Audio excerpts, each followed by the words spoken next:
Tenth class pass करने के बाद स्टूडेंट के पास कई सारे करियर ऑप्शन होते हैं। कुछ स्टूडेंट आर्ट्स सब्जेक्ट चुनते हैं तो कुछ स्टूडेंट कॉमर्स सब्जेक्ट चुनते हैं और कुछ स्टूडेंट साइंस सब्जेक्ट चुनते हैं। जो स्टूडेंट साइंस सब्जेक्ट चुनते हैं उन्हें पीसीएम और पीसीबी इन दोनों में से किसी एक को सिलेक्ट करना होता है।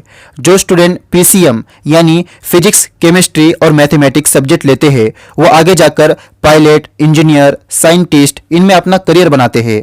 और जो स्टूडेंट पीसीबी सब्जेक्ट लेते हैं यानी फिजिक्स, केमिस्ट्री और बायोलॉजी वो आगे जाकर डॉक्टर, फार्मेसी, मेडिकल सेक्टर इनमें अपना करियर बनाते हैं। तो आज हम बात करेंगे पीसीबी सब्जेक्ट के बारे में। पीसीबी सब्जेक्ट चुनने के बाद आगे जाकर आपके पास कौन कौन से करियर ऑप्शन होते हैं। चलिए इस वीडियो को शुरू करते हैं। नर्सिंग का कोर्स लड़कियों के साथ लड़के भी कर सकते हैं। कई सारे लोग ये सोचते हैं, उनकी ये गलतफहमी है कि नर्सिंग का कोर्स सिर्फ लड़कियां ही कर सकती है। ऐसा नहीं है। 12th क्लास पास करने के बाद नर्सिंग का कोर्स वो स्टूडेंट करते हैं जिन्हें पेशेंट का ख्याल रखने में, उनकी देखभाल करने में इंटरेस्ट होता है। इस कोर्स में स्टूडेंट को सिखाया जाता है पेशेंट का ख्याल कैसे रखे, पेशेंट का ख्याल रखते समय किन किन बातों पर ध्यान दे। इसके साथ नर्स को समय समय पर पेशेंट की अपडेट देनी होती है, जैसे पेशेंट का करंट स्टेटस क्या है। अगर पेशेंट की तबीयत खराब हो जाती है तो नर्स ही होता है जो डॉक्टर को फोन करके इन्फॉर्म करता है। दोस्तों अब बात करते हैं नर्स के सैलरी की। नर्स की सैलरी शुरुआत में 15,000 से स्टार्ट होती है और जब 2 साल का एक्सपीरियंस हो जाता है तो नर्स की सैलरी 25,000 तक हो जाती है और जब 5 साल से ज़्यादा का एक्सपीरियंस हो जाता है तो नर्स की सैलरी 50,000 तक हो जाती है। इसके बाद जो अगला कोर्स है वो है बी फार्मा। बी फार्मा का फुल फॉर्म होता है बैचलर ऑफ फार्मेसी। जो स्टूडेंट पीसीबी सब्जेक्ट से पढ़ाई करते हैं उनका सपना होता है बी फार्मेसी करने का। बी फार्मेसी के कोर्स में आपको मेडिसिन के बारे में इंफॉर्मेशन दी जाती है। मेडिकल से जो हम मेडिसिन लेकर आते हैं ये सारे मेडिसिन बी फार्मेसी के अंदर ही आते हैं। बी फार्मेसी के बाद आप अपनी आगे की पढ़ाई जारी रखने के लिए एम फार्मेसी भी कर सकते हो। इस कोर्स को करने के बाद आप जॉब भी कर सकते हो और आप अपना खुद का मेडिकल भी शुरू कर सकते हो। इसके बाद जो अगला कोर्स है वो काफ़ी पॉपुलर है और वो है बीडीएस, जिसका फुल फॉर्म होता है बैचलर ऑफ डेंटल सर्जरी। इस कोर्स को आप 12th क्लास के बाद कर सकते हो। ये कोर्स अंडर ग्रेजुएट कोर्स है। इसको करने के बाद आप ग्रेजुएट हो जाते हो। इस कोर्स में आपको दांतों की बीमारियों के बारे में इंफॉर्मेशन दी जाती है और इन बीमारियों का इलाज कैसे करना है इसकी ट्रेनिंग भी दी जाती है। जब आपका बीडीएस का कोर्स कंप्लीट हो जाता है तो आप डेंटिस्ट बन सकते हो और फिर आप किसी भी प्राइवेट हॉस्पिटल में जॉब कर सकते हो और आप खुद का क्लिनिक भी खोल सकते हो। इसके बाद जो अगला कोर्स है वो है रेडियोग्राफी। आपको पता है बीमारी की अच्छे से जांच करने के लिए, मरीज के शरीर के अंदर के हालचाल को जानने के लिए रेडियोग्राफी का इस्तेमाल किया जाता है, जैसे कि एक्सरे करवाना, अल्ट्रासाउंड कराना, ये सब काम रेडियोग्राफी के अंदर ही आता है।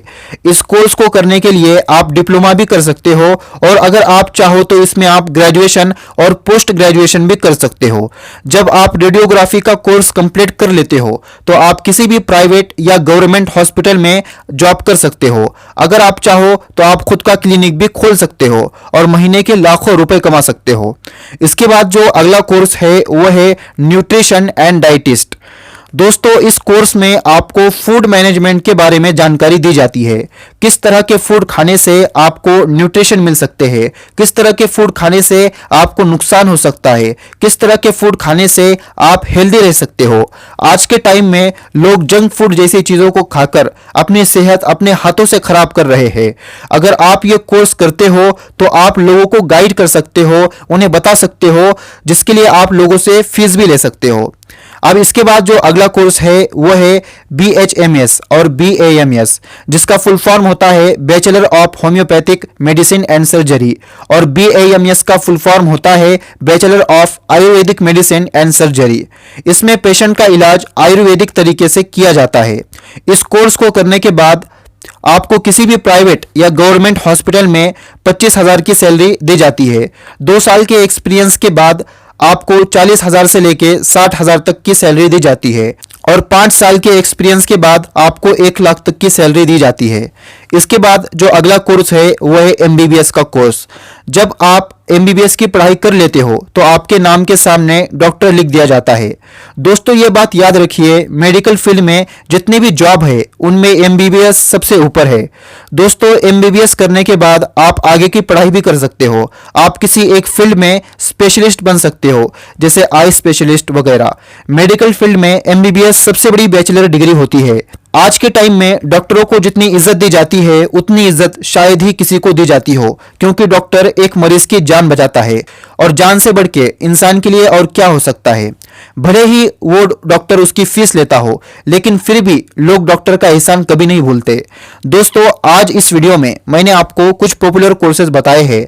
आपको अपने इंटरेस्ट और एबिलिटी के बेस पर किसी भी एक कोर्स को चुनना है और उसी में अपना करियर बनाना है।